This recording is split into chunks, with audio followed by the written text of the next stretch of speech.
Hello and welcome to Ultimate General Civil War on Legendary difficulty. So, what I wanted to do was I wanted to try a kind of a different strategy, and I wanted to build a small army strategy through Malvern Hill and then beef up my army to mid-size 1650 to 1800 after Malvern Hill. And the strategy almost worked. It was a little bit harder than I thought it was going to be getting there. And the reason is because enemy training went to 70. So enemy training at 70, boy, his units are really just insanely deadly. And that really changed the dynamic of the game because he was able to bleed my units down pretty heavily in battles. So I took a lot more losses than I'm used to. So anyway, so I'm really thinking about what I want to do.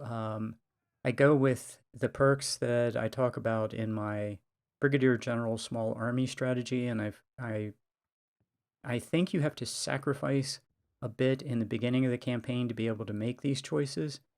But clearly, this is legendary, and what I want to do is pump economy first, get foreign to logistics, and foreign logistics works. I mean, I make it through Shiloh without running out of ammo, which is pretty amazing. And I like four perks in recon. So, it's a trade-off that for me that is those are the perks I like to play. So you will sacrifice in the beginning of the campaign um, in order to be able to play those perks. It's going to cost you, but then I think in the long term I'm better off, and I play better with those perks. So what I'm doing here is I'm loading. I save the game and then load. I don't have any reason to think this is true, but I think my reinforcements come in with um, a larger size. So if I do that, so so what I'm going to show you is I play this like I normally do. This first tutorial battle. It's an irritating battle.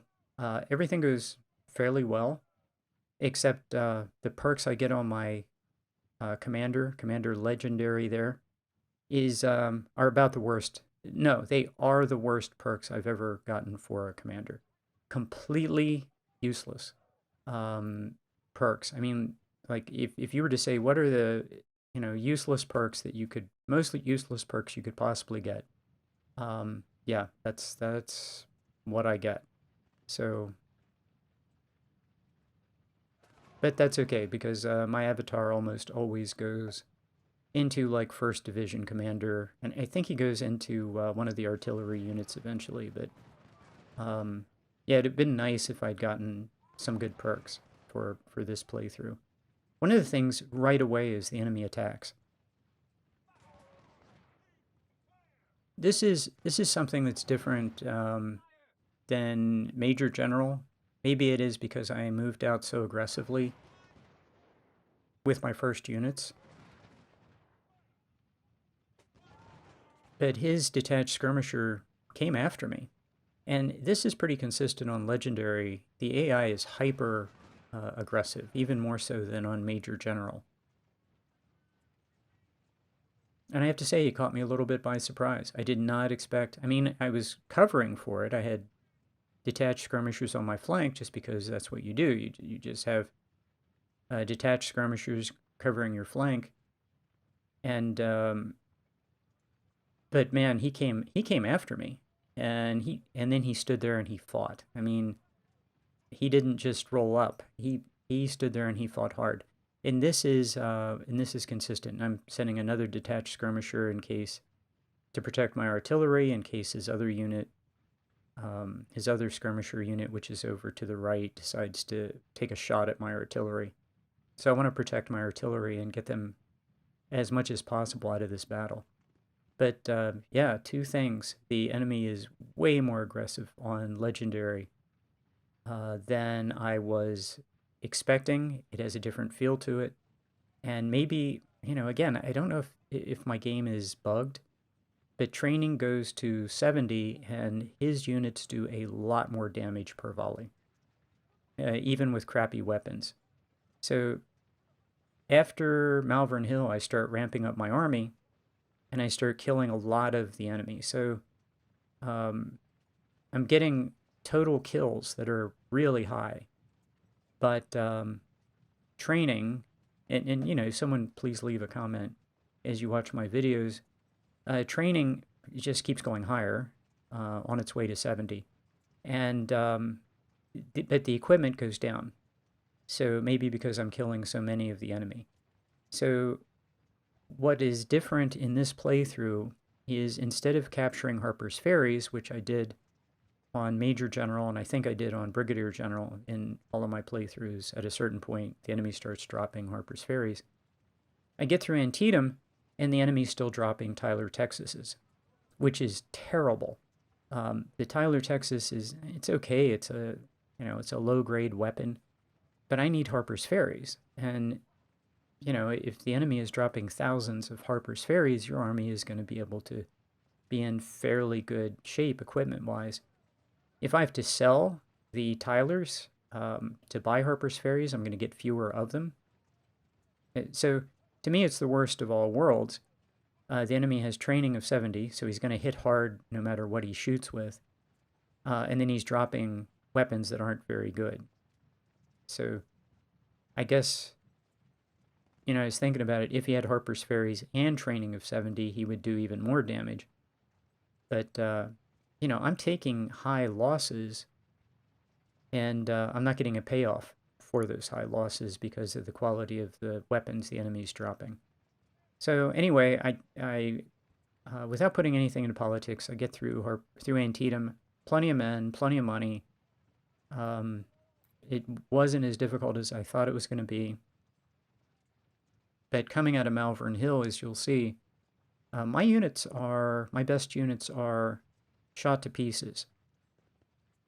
So I come out of Malvern Hill, my units are 450 and 500 in size, which is way too small. Ray Rivers talks about it. The two legendary playthroughs that I know really well are Atheist and Ray Rivers. And what Ray Rivers talks about is that the units have to have a certain level of size to be able to fight through the entire battle. And you are going to take much higher losses on legendary. So, I go into Malvern Hill on Major General. I think I had 1,500, maybe, was the size. I dropped that down on legendary to 1,250, but I've invested in getting my units to 2 stars. So, but my units get shot down to 450, 500, and, win the battle, but my units are shot up. And because they're so weak at the end of the battle, I can't wipe the enemy out. My units have no more fight. So you have to build units up large enough for them to be able to have fight in them at the end of the battle. And this is like the big takeaway for legendary. You're going to take losses, and your units have to be able to stand there and fight the entire battle. So that means they have to be large enough going into the battle to be able to fight at the end of the battle. And if you judge that wrong, then you're going to have units just standing out, or you're going to have to combine units or something. But the right answer is make them big enough so they can fight. Well, that drives up scaling. But it turns out on legendary, driving up scaling is actually a pretty good idea. You have to bleed down the enemy with losses. You have to figure out how to fight the enemy that is going to be larger than usual, and inflict massive casualties on the enemy, which means you have to be able to accept more losses as well. And what I've found is the trick is to have your good units do the fighting in the beginning, weaken the enemy, and then have cheaper units come up and then carry on the fight, so that you have you're able to pass off the combat for a while to units that can step up and take the place of your best units. So it's not total number of casualties, and kill ratio doesn't mean very much. It's the dollar cost of your casualties. So if you put a bunch of raw recruits and you take a bunch of 1842s, an inventory and you create a bunch of units and they go in and half of them die, the cost is zero. I mean, and that's how you have to think about it, I think, on Legendary, is how do I inflict a lot of damage on the enemy and bleed down his manpower pool and keep my dollar costs down. So anyway, I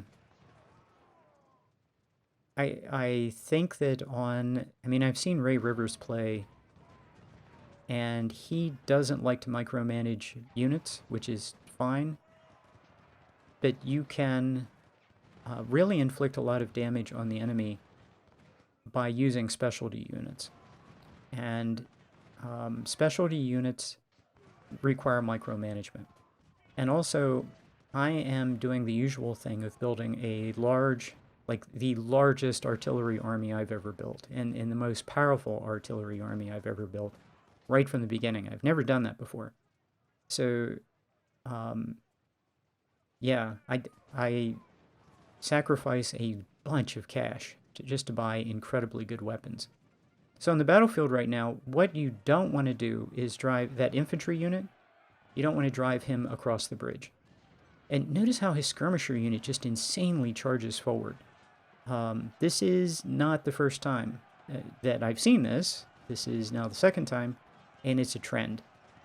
There's no way those skirmisher units should be that aggressive, because they're skirmisher units, but they will charge right into melee with you. They shouldn't, but they do. And now that I know this, I've now seen it twice and I figured it out.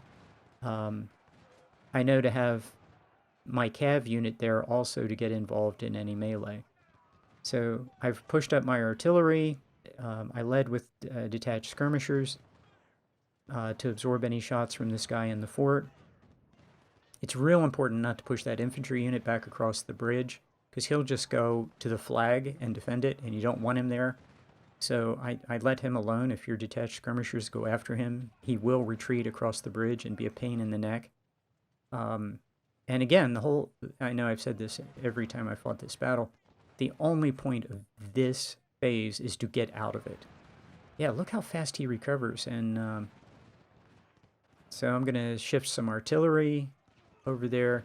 He's going to take a couple of shots from my detached skirmishers. He should be fairly weakened. I have a detached skirmisher and my 2 skirmisher units. He's not going anywhere. I don't want him to retreat back across the bridge.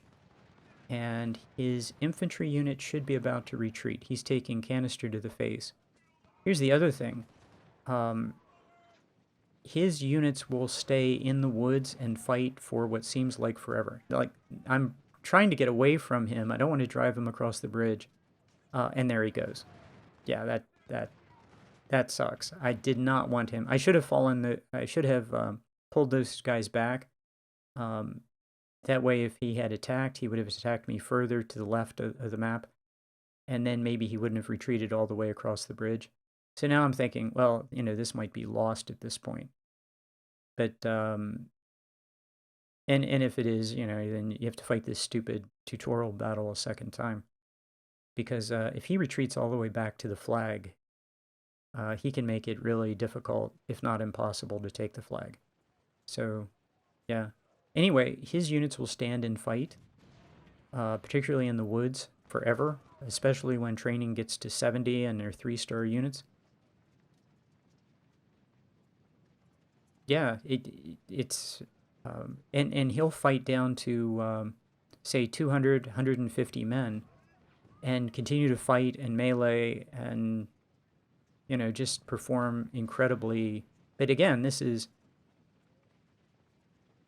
might be a bug, where the training level of the enemy army in this game is just seems very unusually high. And so yeah, it might, your mileage may vary. So we should be about to take the flag. And sure enough, that guy retreated, and now he's counterattacking.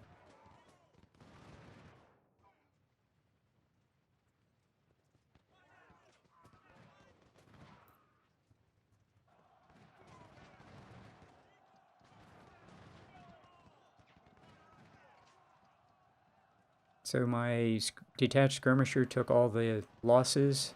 The artillery shot. I did not want my infantry to take that shot. All we have to do is take the flag, man. That's all we have to do. Take the flag. My cav unit went on the flank of the infantry, got him to fall back. Yeah, the speed of this has, been adjusted depending on what's going on. So his artillery's falling back. That's good. I don't need to destroy that guy. I just need him to walk away.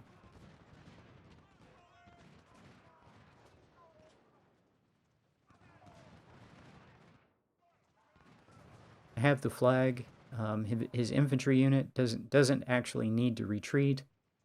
I'm in, I have really good cover there. I should be okay. But that unit's getting really small, my unit. So not really happy with that. So yeah, we have 16 minutes in game, and this is all you have to do. Just take the flag, hold it.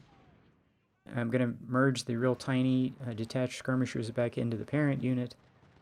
And yeah, see how my units are doing. Taking a look at my losses. And I'm a little bit concerned about how small I'm going to be in the next phase. So yeah, that unit has been shot to pieces. Looks like I'm doing okay with my officers. I got my supply wagon out of there because you're not going to need a supply wagon on the other side of the river for 16 minutes. So the supply wagon is just out of there. And counting down, I'm thinking, man, if his reinforcements come in and charge, he can knock me off that building pretty easily. This is a pretty fragile force, even with my artillery. And on Legendary, I now know that my artillery is not going to make his infantry unit retreat. Normally, canister to the face will make the enemy retreat after a few volleys. I found that even 24-pound howitzer to the face does not make the enemy retreat. And you're going to see in Antietam, I have like 3 24-pound howitzers, 12-gun batteries, just blasting away at a unit in the woods, and it doesn't budge. It just takes shot after shot after shot of canister, and he doesn't go anywhere. And that's Legendary, man. And, even on Major General, 2 or 3 shots of canister to the face from 24-pound howitzers is going to make an enemy unit rout. These guys, they're just not going to rout. If they get in the woods or in a building or in cover, yeah, it's just amazing how many shots they will take and how much damage they will take and stand there and fight. So yeah, it is a very different game. All 3 levels of difficulty are very different and require, I think, a variety of tactics to be successful. So anyway, the purpose of this is I'm going to experiment with small army strategy through Malvern Hill to keep my costs down. And I do come out of Antietam with, I think it's $630,000. So, but coming out of Malvern Hill, because my units are small, I lose all of my 2 stars. So all of my units go to 1 star because, I can't afford to put veterans in my units. So I put all raw recruits. I lose all of my 2-star infantry units. They all become 1 star. And that's okay. You just have to fight differently. If all your units are 1 star, your units are just going to be fragile and you have to fight differently. If they're 2 stars, you can use a variety of different, more aggressive tactics. If they're 1 stars, you have to baby them because they're going to be fragile. So yeah, I'm doing the right thing definitely here on Legendary, getting into cover, and I know I already have a sense how aggressive the enemy is. At this point, I really don't understand how aggressive the enemy is. I'm still learning. I expect the enemy to be aggressive, but the enemy is more aggressive than I think. And I've underestimated the aggressiveness of the enemy now a couple of times, but I'm learning. So I detach skirmishers to kind of give backup to my fragile line, such as it is, and get ready for the enemy to charge. And he doesn't disappoint.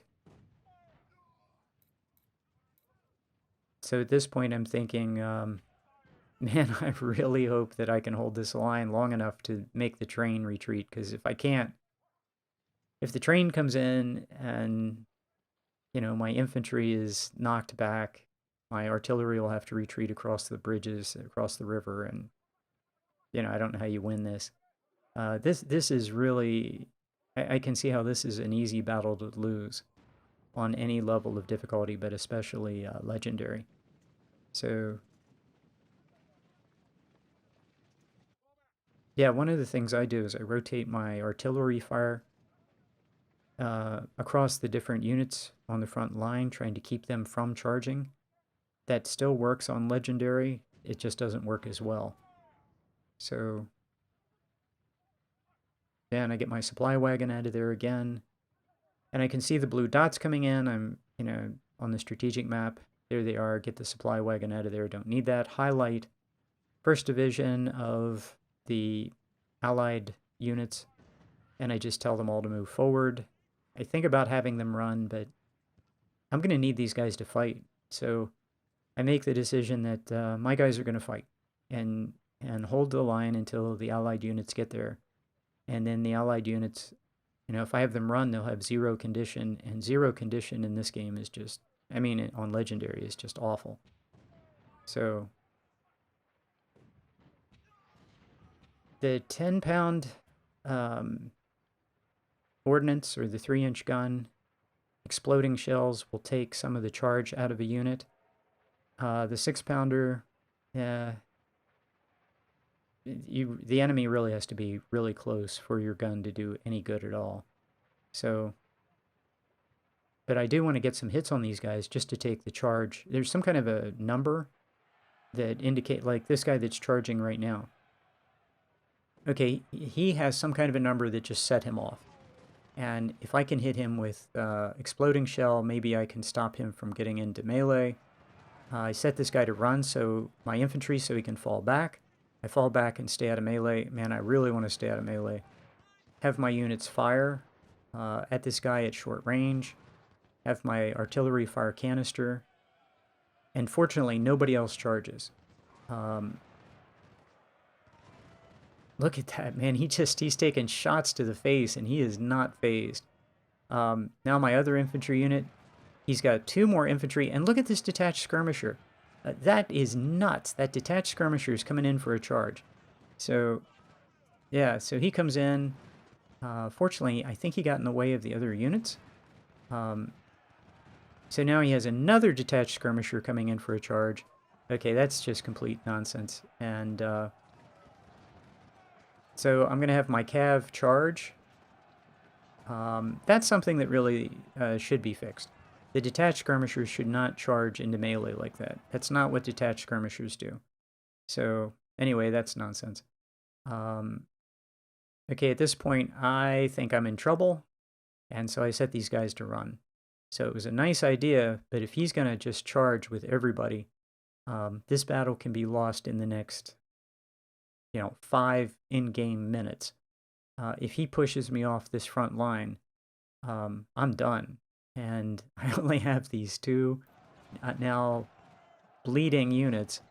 And I have to hit pause. I've got to get my cav out of there before it dies. We drove off his infantry and his detached skirmishers. And his other infantry units have stopped. I have one kind of where I'm just faking him with a skirmisher unit. I have a skirmisher on the left that's keeping his cav busy. Basically, I'm just keeping people busy while my artillery is firing at his train. And here comes this stinking detached skirmisher again. Now, if he gets into melee with me, which he does, now his infantry can fire into the melee and do extra damage because, yeah, my unit's flanked. So I take extra damage because his skirmisher unit is a cheating skirmisher unit. So, yeah. So my unit took losses. I had hit a detached skirmisher, and I circle the map with the cursor. That's I win. Okay, his train is kicked back. His line is now stabilized. My front line held. I win. I've won this battle. So I need to get the artillery firing at these infantry units in front of me. Hopefully kill this stinking detached skirmisher. Get his units up and online. Notice that my artillery commanders are wounded. So they had to fight fire canister, short range. They had to be up on the front line to be able to take the train out. I need to get my other infantry units out of there. It's Walton and Loomis. So for me, what I want to do is I want to get as many men out of this battle as I can, get Walton and Loomis the hell out of there before they get killed.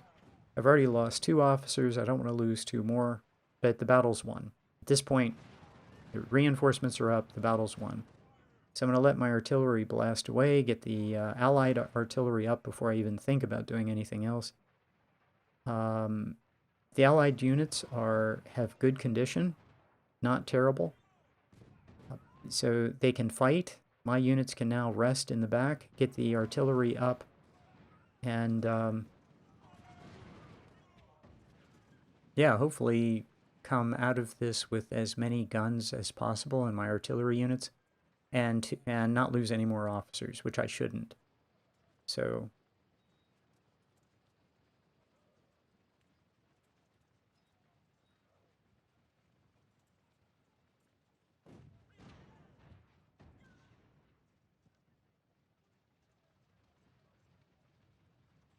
I basically get free ammo because of the supply symbol there, so I can just let this artillery just blast away.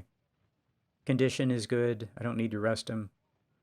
Just blast away. Lower the charge number, or whatever it is. If I can kill the officer, that'll keep the enemy from charging as well. So, yeah, the enemy is sprinting across the map as the enemy does. So that means that's somebody that needs some canister or some exploding shells to take his enthusiasm for a charge out of the unit. And yeah, still getting the Allied artillery to the front line. Might as well have them fire as close as possible to the enemy.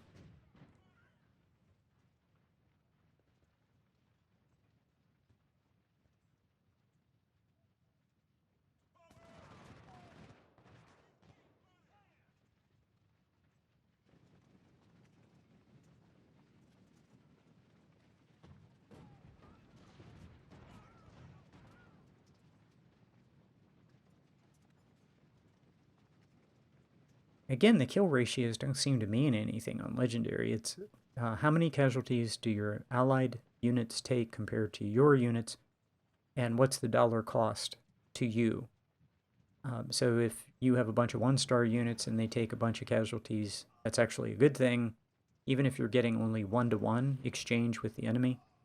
If you have 2-star or 3-star units, and they're getting even 4-to-1, that might be a bad exchange. So yeah, I really had to change how I think about the game on Legendary. Things are just going to be deadlier. Now look at this. I send a detached skirmisher out to try to bait those guys into charging, or, take some free shots on them. And they charge forward. Just a level of hyper aggressiveness that is I'm not really used to. Not only that, but the detached skirmisher thought it was, or the skirmisher unit thought it was a good idea to, charge forward too. So I'm happy to see him charge forward now that he's very tiny and he's within range of my artillery. I'd love to kill him.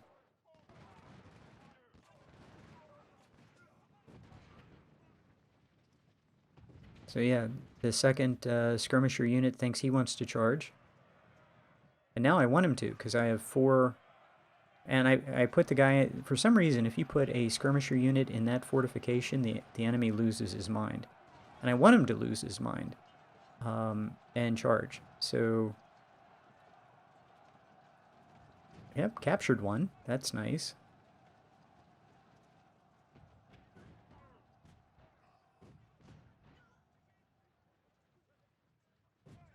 Fold that unit's down to 81. Fold him back into the parent unit. Let's do it again.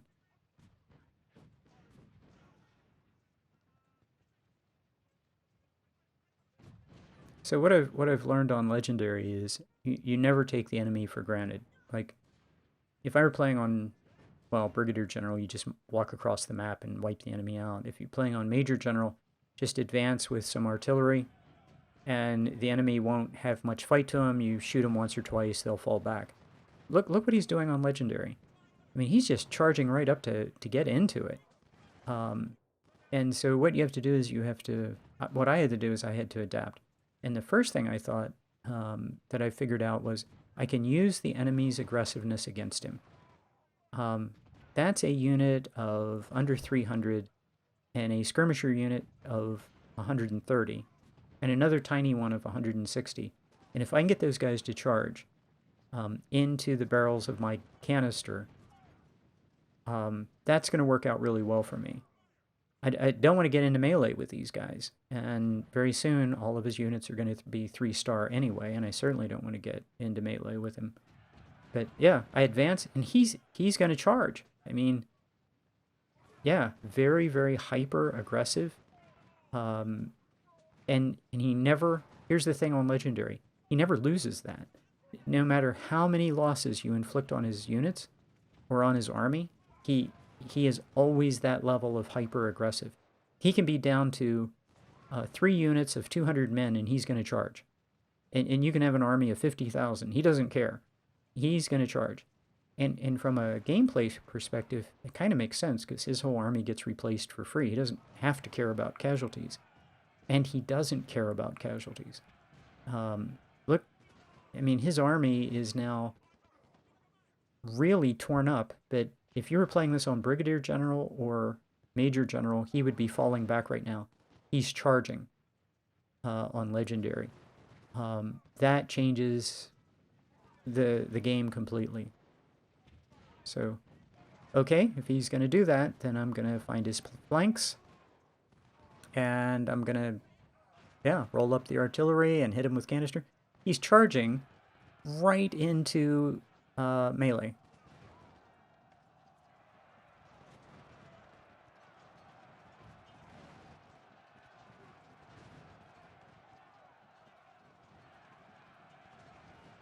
Yeah, and look, his one unit.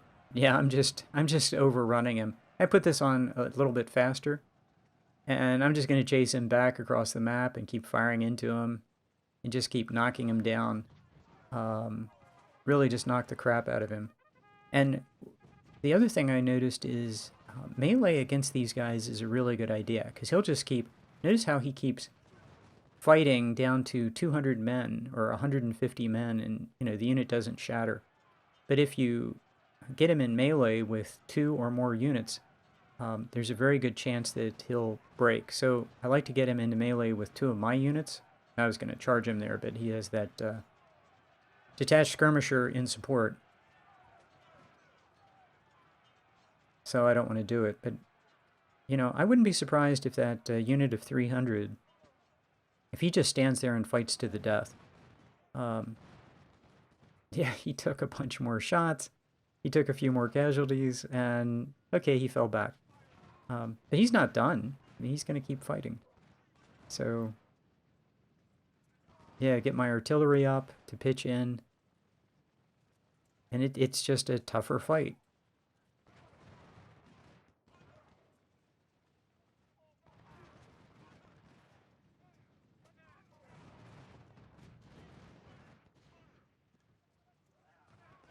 Okay, my artillery's up. I'd really like to take that detached skirmisher out. Yeah, his infantry charged.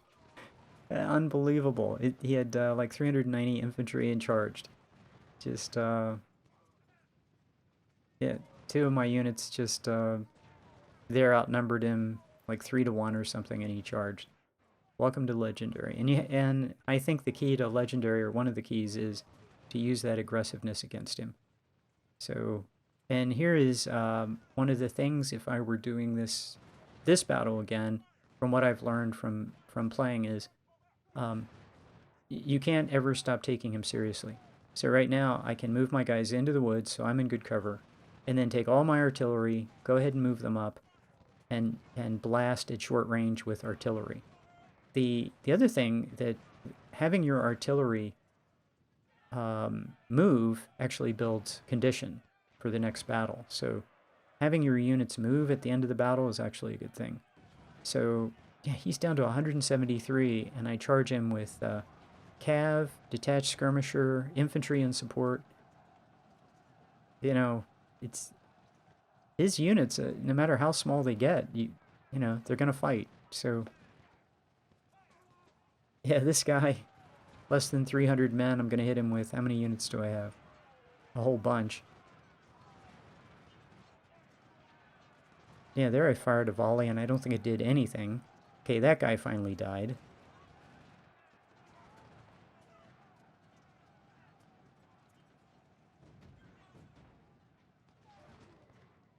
Yeah, on Brigadier General or Major General, just push at this point you would just push the infantry forward, the guy take a couple shots and shatter. No, I'm thinking about it now. Even these guys, how battered they are, they're still going to fight. This guy's going to fall back, he's going to recover, maybe he'll charge, who knows. That's Legendary. And like I said, these guys are about to get to over 60 training, and then eventually about 70 training. And every time they fire a volley, it's just going to hurt. He's going to do damage. He's going to be able to fight toe-to-toe. You know, he's going to get down to... like, when he gets to training of 70, that unit would get down to 200 men. He'd still be just fighting and, you know, wouldn't be morale shocked. In fact, he could get into melee and, you know, melee his way through your line into your artillery in the rear. And that happens in one battle. His unit gets down to about 250. And he melees through one of my full-size units.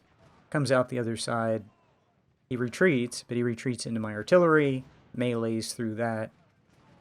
Then he, you know, steps off a few paces, takes 24-pound canister to the face while he's in the open, doesn't die, falls back a little more. I mean, just... yeah, it's just... yeah, this guy's 300, 360...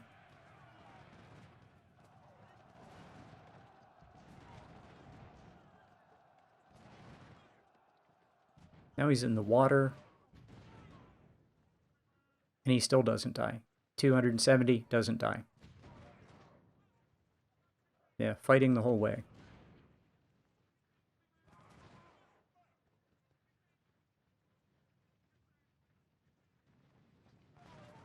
So that's Allied Cav. I should have gotten my Allied Cav out of there. I kept thinking his unit was going to die, but no. No, we're just going to get in melee in the woods, and,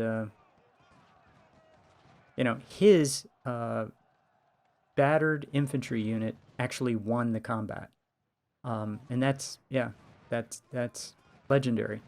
My Cav unit charging his shattered unit, yeah, I think time ran out.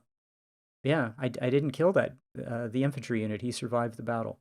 So anyway, that's Legendary. We go on to the next battle, and I hope you enjoy the series. Thanks for watching.